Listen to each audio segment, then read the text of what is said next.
how we conduct scientific investigation in larger groups, which will be presented by Rajesh Malhotra and Priya Prakash from the School Gems Modern Academy. So. Thank you. So, ladies and gentlemen, welcome on board.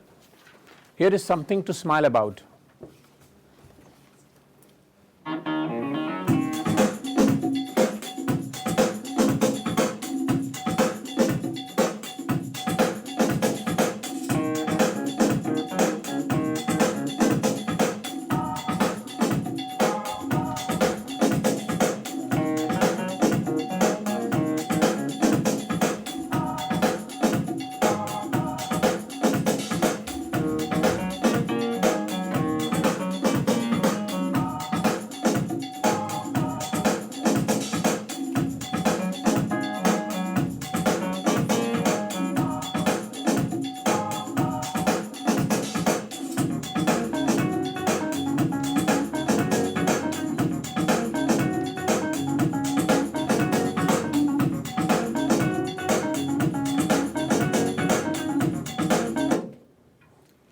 I don't know if we can actually recommend such novel methods of giving assignments to you, but we would definitely like to recommend this one way in which we do investigations in large groups in our School Gems Modern Academy.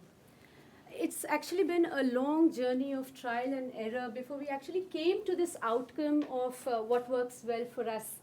And what started us out on this journey is simple but profound statements from our own students, in fact. And Rajesh, would you like to? Yeah, I remember in 2009, there was one physics lesson which was going on, and one of the physics teacher gave a very small assessment to a group of children. He said, okay, find the height of this projector in this classroom, and he provided a long string and a pendulum bob. When he was assessing the lesson at the end, to his surprise, he found no one giving the correct answer, and he gave 0. One child got up from his seat and said, "Sir, you have given me 0. Actually, I am correct. Logically, I am correct." The teacher said, "Sorry, my dear, you have not used the concept in physics. According to me, your answer is wrong." The child, since he was not very happy, he said, "Sir, why don't you allow me to think what I think? Why you want me to think what you think?" And this was one of those instances which we still remember and which had modified our methodology to what it is today. Although we do groups, we do our teaching in groups, at the same time we do not forget any individual and individual need. Without further delay, ladies and gentlemen, we start and we talk about our methodology, which comprises of 5 strands. They are pre-assessment and goal setting, motivation, collaborative work, assessment, and reflection. So to begin with our first strand, which is pre-assessment, honestly speaking, this is one strand that stymied all of us for a very long time. In fact, it was like the proverbial question, what comes first? Is it light or dark? What should I do first? Should I teach or should I test first? Very often I'm puzzled and I keep thinking about it. I think it's my advice, and I think everyone will agree, that let us take both. Assess before and after. Don't you think you want to know your learner where he or she stands? So this is how we start our lesson. Now, Khushi, I've gone through this assignment that you have given me, and I'm very happy with what you know, alright? But I feel that there's so much more that you can learn in lectures, and what I'm going to do is we're going to focus on, we're going to set a goal for you.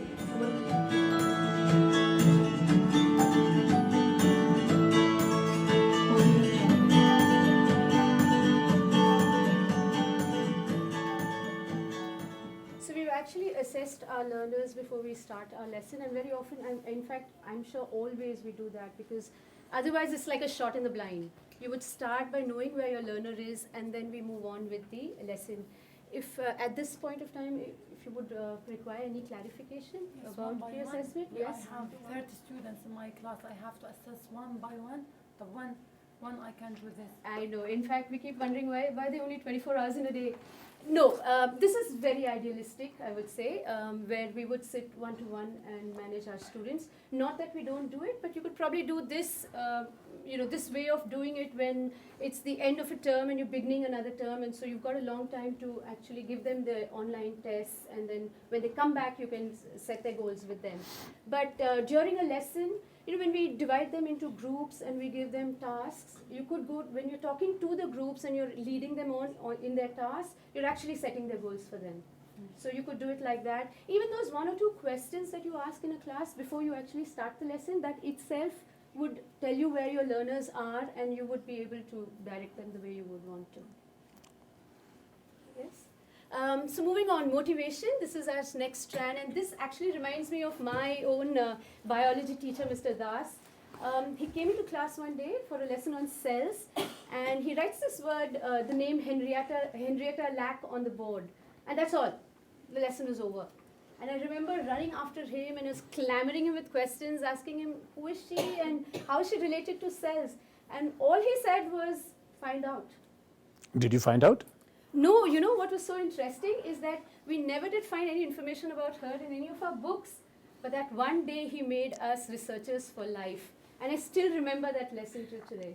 Even I remember. I remember my physics teacher very well. He just gave a piece of wire to me and said, investigate. What investigate? I had millions and millions of thoughts in my mind what to do. But now I realize he was forcing me to do some research. Today, I give this to my learner. How do I give? I give a piece of wire and I give a battery. The learner comes up with an answer resistance. I give a piece of wire and I give a burner. Learner comes up with a concept of expansion, and so on. Many more to follow. Yes, in fact, they say a lesson well begun is a lesson that will run. So this is how we begin our lessons well. And there are different methodologies that you could use. You could use real life examples, a movie probably, because that really stimulates their interest, and a thought-provoking question.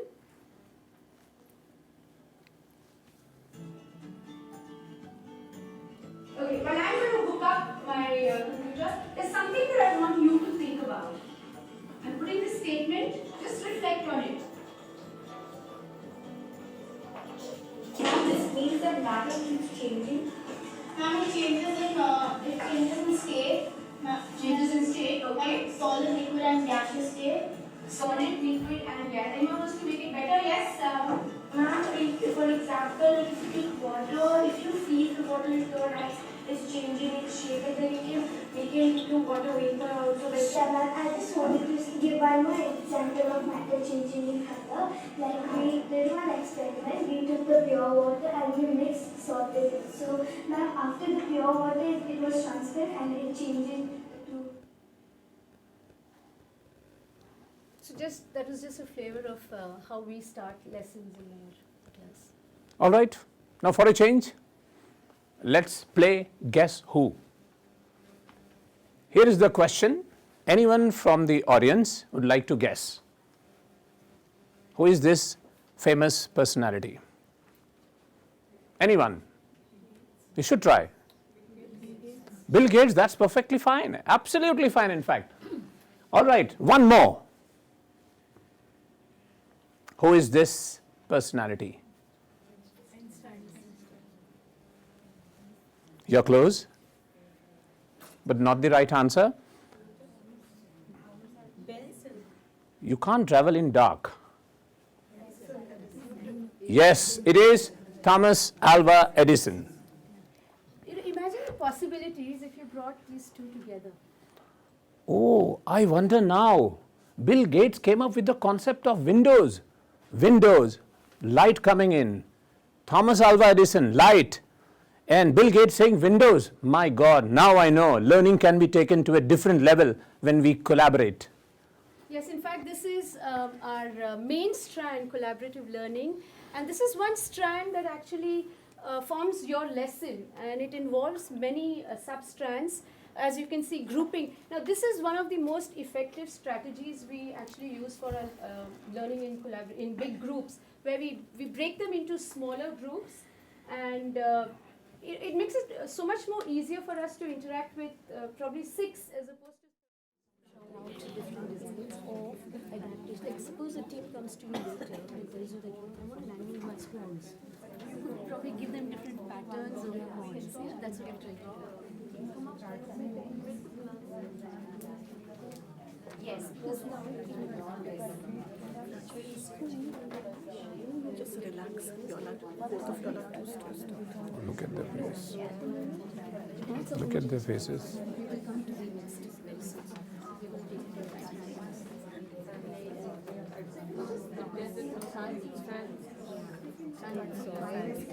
Arid soil, dry, very dry.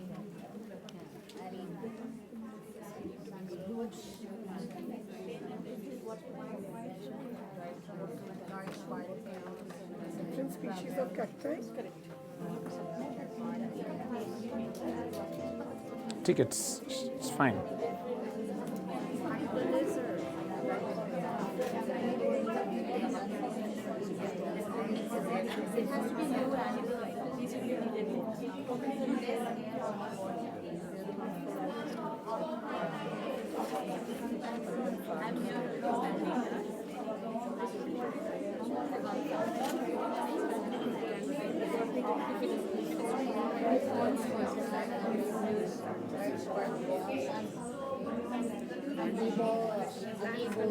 Unable to hold water.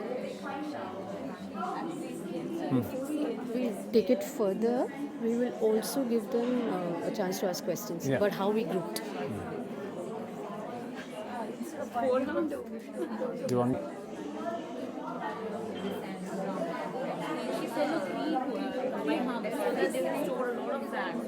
We have 2 more minutes.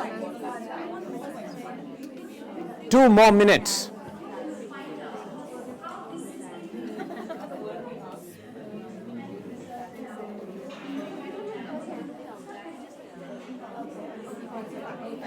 She can do it in the same animal, no? Yes, she can. Yeah, draw an animal with all the parts. As long as camels.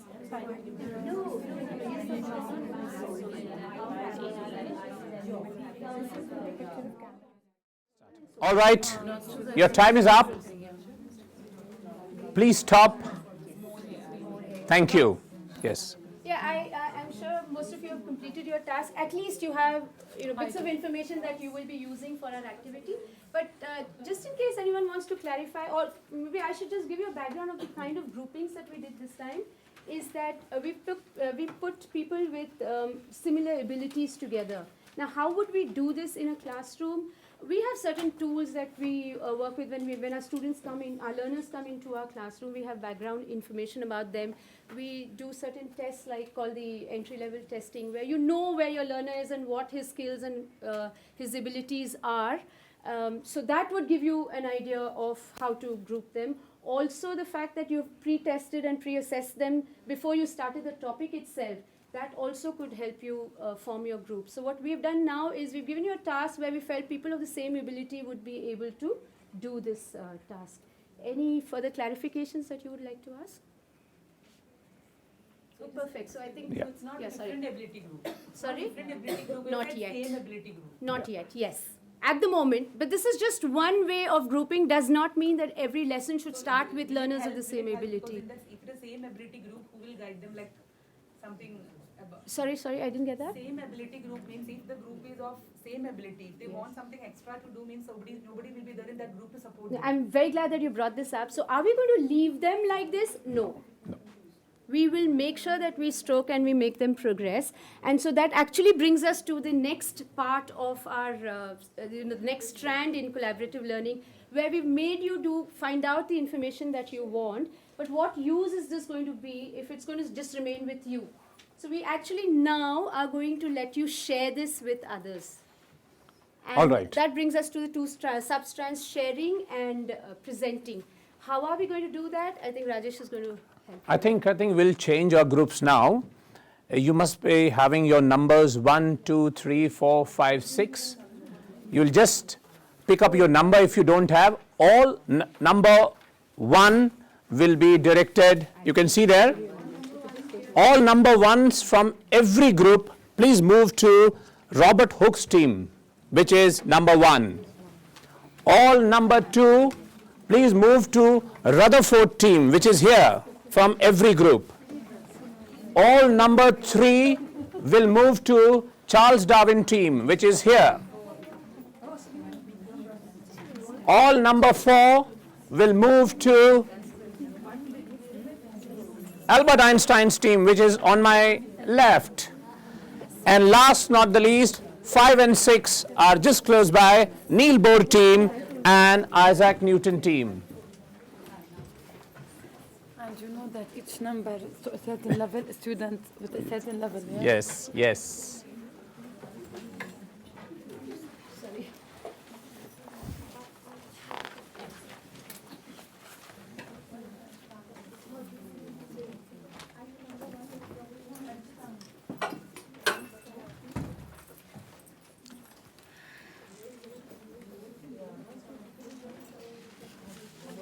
All right. Yes. Are we ready? We've actually come to this very crucial point in our lesson where the learners have planned their investigation, collected their information, and now they are coming to this sharing, which also answers that one question that just came up, that if it is a homogeneous group or a same ability group, then you just stay with that learning. So what we've done now is we've brought in members from other teams who have researched on other aspects of the concept that was given to you. So this is the time there's going to be a lot of dialogue, there'll be a lot of debating, new ideas coming in, new ways of looking at the concept, and therefore it's going to stroke a lot of critical thinking when you do it in your classrooms. So what you're going to do now, you have to discuss what you have done in the previous group, share, and at the end of this session, you're going to present it, all right, in front of the entire group which is sitting here. You're going to present it. So you have about 5 minutes time. You also have been provided with a rubric. If you can look into your trays, there will also be a rubric which gives us an information how to carry on and what should be the areas. All right, so we have 5 minutes to discuss, share, and get ready for presentation.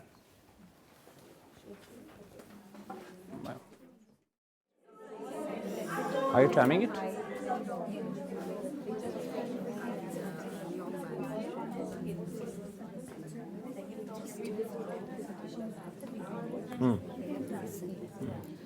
Just again in between topics, you have to, all your different ideas, it has to come as one,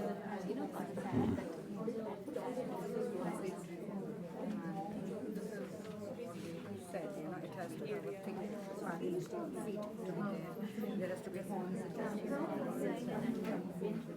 different, it has to be and they have long eyelashes and the fruit have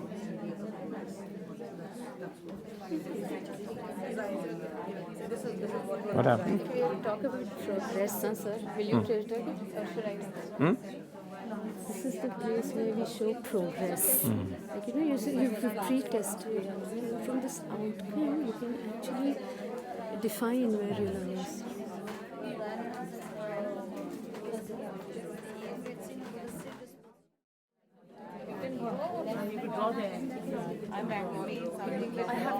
There we've started in writing the animal, how animals plant. Now here the plants. So the students, we give them one topic and each group a certain aspect. In the same students, in here what do they have and there what do they have? See, everyone is given as per their ability. Now, see, every card was different. I know. We gave him as per the ability. Now you have to collaborate that from all have coming from different groups. So these are different ability people. We'll combine together and we'll come to a common outcome. Common outcome for the whole class. Yes, yes. And then you will share that idea in front of all of us, okay? There should be clear instructions at the beginning. What's the target? No, that will, no. That will come to know from you what you have achieved. We don't give anything. We take it from students.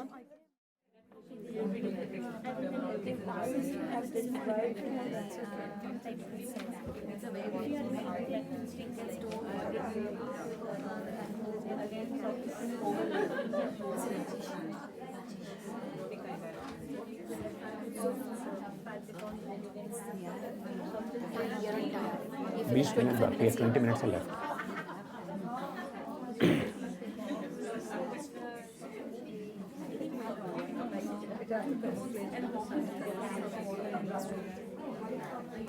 Priya, get the bowl. Who's presenting? Where's the bowl?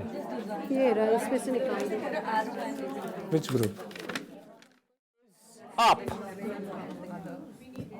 You need more time? Okay, from the show of your hands, how many of you have done?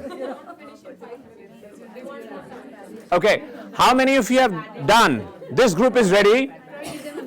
Okay, 1 more minute.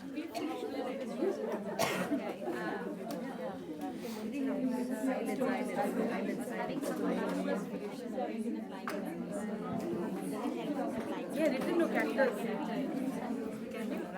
At least the geography part and all the We are ready for the presentation. What we want to do is, I cannot ask every group to present. Normally we would have done that in a classroom for sure. But right now, we are not allowing every group to present. So I just want to see who the lucky group is who is going to present. And the group which is presenting is.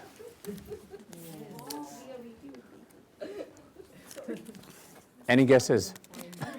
It's the Rutherford group. Please present. Please come up and present before us. Just before that team walks in, I just want to talk about the importance of this step that we did. Now we started off as groups of the same ability, and you were working with your teammates. And after that, what we've done is we've actually shuffled in. So from where you started off to what you are now at this moment in your lessons, could someone just elaborate on what you think has made a difference? Has it made a difference? Not made a difference? Yes, it has made a difference. So Because the ideas have got shared. Whatever we discussed in our previous team, we discussed those same ideas with this team, and this team shared the ideas. So we came up with a more collaborative, more information, more knowledge. In fact, this becomes a measure for you to know the progress of your class. You instantly know that everyone has moved. Yeah, so that's why this step becomes very, very important for you to track the progress in your class. So if we could have the team to present. Okay. No, I have one question to ask. But later, after the presentation.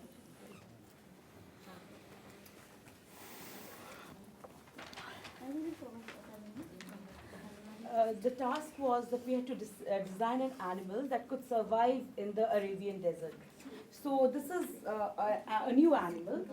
It's a vertebrate, but the name is the Royal Arabian Caris. So it has got a lot of features, adaptations from both the animals. So as you see, it has got a nostril which is designed in such a way it opens downwards. Dust, sand cannot go in. It has a thick tongue. It's a herbivore to eat cacti. Broad padded feet so that it can walk on the sand. Then we have given it 3 humps so that it has more, fat to survive, and it can stay alive for a long time. Then the skin is thin, it has less hair, it has fewer sweat glands, it can aestivate. Then it is a ruminant, so if by chance it has a predator, so it can eat, and later on it can chew. And it's a nocturnal animal. That's why we had drawn it comes out in the night. In the daytime, it's too hot. So these are the adaptations that we had put into this animal. Well done. There was a question that somebody wanted to ask. Yeah, I just wanted to ask, we are here as knowledgeable teachers who already have a knowledge of it. Right. Okay, now when you are teaching students, they may not be that knowledgeable. So when you are making a group, are you providing them some other facilities through which they will investigate and survey and give their because absolutely because sitting in a So group, how I'm do a you math you're right. I'm a math teacher, so I'm blank. there was nothing for me to investigate and find out Right. what I should Right. write, because I don't teach that Yes, subject. yes. Now, if a child is there, either you're teaching them in advance before and then you are telling them to investigate, okay, they will do that. No, the very fact that they're investigating is that they are going to try and learn it on their own. No, So but we where would is the facility yes, that we yes. discussed about, that you were investigating Absolutely, this? absolutely. Are you giving No, them in a hands-on classroom- there at that time, that they have the resources there? They would have the resources. Surely. So that you have not mentioned, Every while child you cannot give be very resources. super, until some may be very knowledgeable, Yes. some may not be. So there, that hesitance, and then how will they work on No, it? actually, if I'm not interrupting, Yeah, sure. there is a very good way of doing this. When you are planning something, what is pre-planning, you give it as a homework. No, we Find out what is the climatic condition of the deserts, how is the rainfall. So when the child comes back, he comes with a pre-planned notion of in his That's mind. what I'm saying. Then one group will be getting the job of finding out how the soil was. Exactly what we gave to these groups here. We could do it immediately, instantly, because we had previous knowledge. That's what So I they was can asking. gather that same thing as a homework task and then start on the ability. In That fact, what this is generally where we the do. methodology of flipped classrooms That's also what comes I'm in. saying. Yeah. Yes, you can Because set then an assignment I was before. expecting myself to be a student there, and I am not knowing biology, so I could not, Right. you know. No, not that they But couldn't have nowadays done it it's if you not didn't do it changed. flipped or That's didn't what do it I was because trying to know. they would have books, access to Right. books, There must be laptops. something, I mean, Yes, So that definitely. there they would do research and all, Definitely. and Yes. then create their own Sure. animal. Yes. And nowadays all classrooms are interactive, so they're That's using, what- they can that's what I immediately Google and find out what. Absolutely. See, Okay. for us it's so As far as difficult, a they're all child is knowledgeable. concerned, his level is not up to one subject Yeah. alone. Absolutely. He is Yeah. more prone to all the True. subjects. So the task is designed by the teacher for that particular thing. Right. So Correct, of course correct. he can. Yes. He can. You know, But this it is where your cross-curricular links also Correct, correct. come Correct. into Into practice. practice. Yes, Come up yes. with that because as far we are concerned, we are for a particular stream. Yeah, that's Okay. true. But Yeah. no, Moving. I'm not Style is saying, concerned, is more He is different to the exactly. others. I said when we are doing some group activity, there has to be some Support. Some support. That's what I'm saying. Okay. So every child cannot be. Maybe there is a cross-curricular link. It's fine. We can find a cross-curricular link. See. I being a math teacher, she being that's a different thing. But Okay. when we are having a group activity, my question was only that do we give Yes, you the yes, Yeah, support? definitely with Okay. resources. And that is where your planning would come in actually. As a Okay. teacher, your planning would come in. All right. All right, Uh, we go ahead. Yeah, so we're moving on to our next strand now. Actually, this is what happens we've just got a shot of what happens in our classrooms where they've presented their idea, if you'd like to see.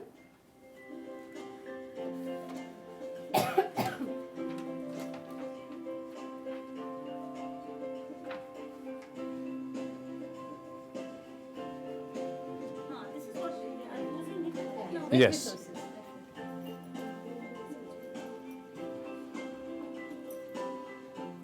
Water is a universal solvent. As we all know, that certain substances, solid are soluble in water, and certain substances are insoluble in water. In this study, what substances, what happens when we increase the concentration of some soluble substances, and what happens when we react with water. It may happen that the color of the solution changes, the temperature of the solution might change. When you taste the solution, it might be salty, sweet, bitter. Does the amount and solute affect solubility? A beaker full of water is said to be unsaturated. This is because no solute is added and neither the water has been dissolved by any solute. A beaker with a teaspoon of sugar is slightly saturated. And now a beaker with 2 teaspoons is said to be 1 times more saturated than the sugar dissolved in the beaker. So what you actually saw here is And the water becomes more saturated. different ways in which you had children presenting it with posters. There was some who had prepared a lab report, and the different ways. So we're moving on to our next strand now, and that is the assessment of learning. So this is a scenario in your classroom now. Your learners have planned their investigation, they've tested their hypothesis, they've got their outcomes, they've discussed it, they've actually shared it with the classroom. And it's very evident that your groups have progressed. But what about about the individual learner? How do I assess that? So that's what brings us to this strand. A rubric could be directing them, and you would know exactly where they are because of.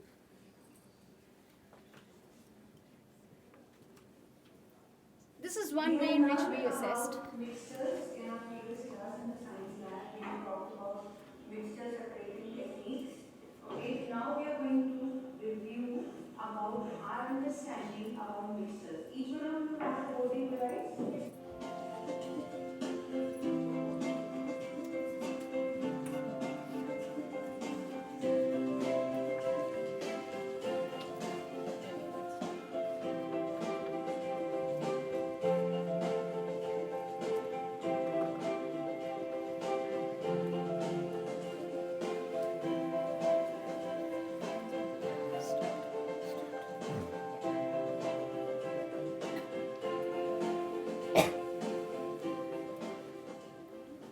All right, now to get the real taste of that, we have some clickers on your trays.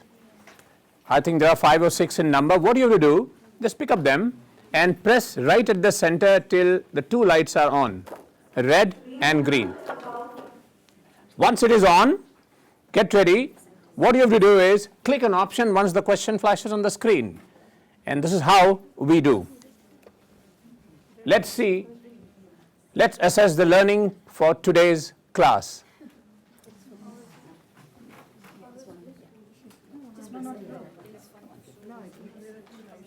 Coming?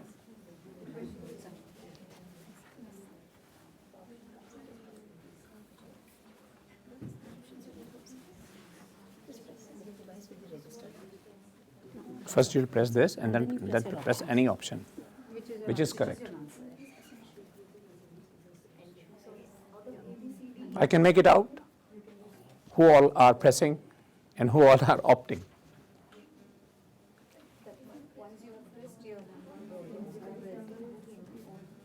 If you've activated once, it's enough. Just press the option. Which is the correct answer? Yeah. After pressing once, it's activated. We'll stop at this moment and we'll see our results.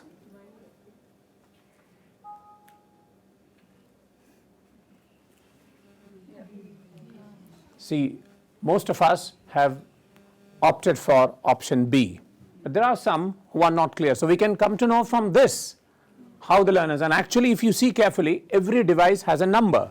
So from number, without telling any other child, I can come to know which child has what problem. So because if you see at the end, every device has a number. The number you saw on the top of the screen is the number written on this, so which we know. All right? So without telling others. So this is how we do. We have one more question.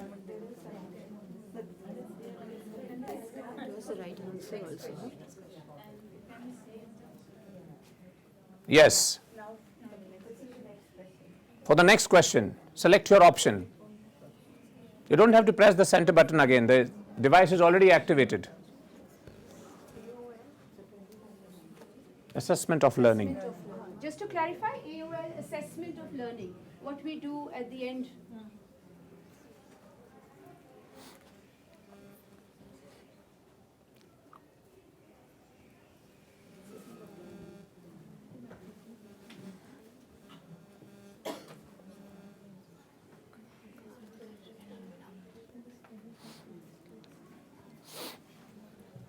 Okay, all right.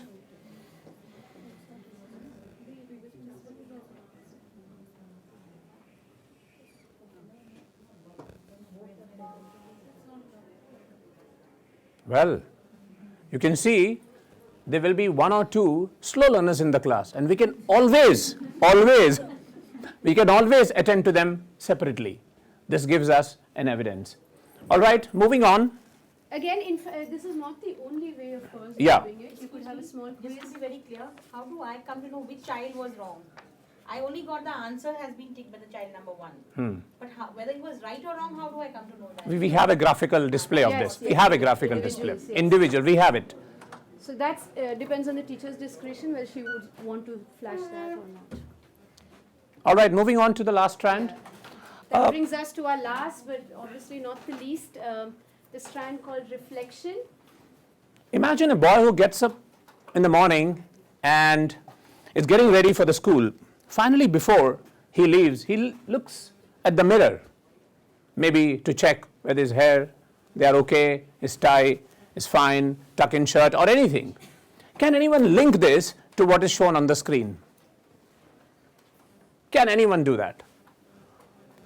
link the example which I have just shared to what is on screen. To show that he's ready to go to school, so he has progressed and he's completed his lesson. Okay. Anyone else would like to try? In fact, to add on to what you said, you were absolutely right. The reflection, the strand reflection is like a mirror to the learner. This is the time he's going to reflect on his process, his method. It's the time he's going to refine his process and method so he can actually come up with the outcome that he was looking for, which is very, very important for him to, as one of the skills in learning.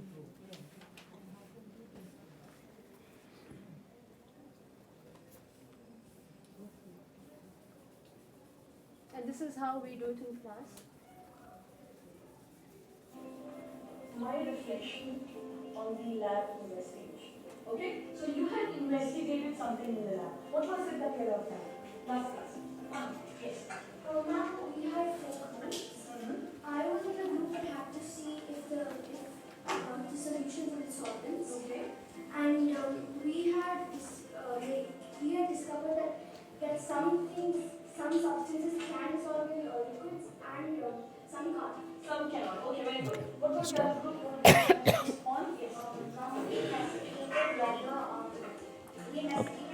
we took a liquid and we added solid to it. And we were actually watching whether it would dissolve. But the more solid you add, even if it dissolves, the more it dissolves. All right, ladies and gentlemen, we are coming to the end of this session and we would like to get your valuable feedback again through active votes.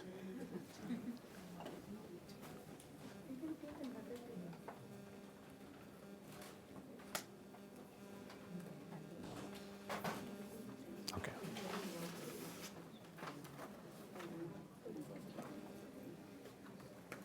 Yes.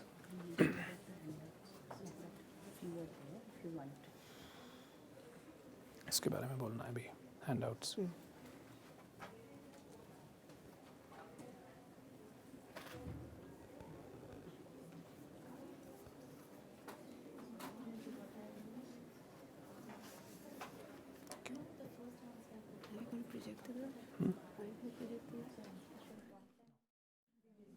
Okay, that's it.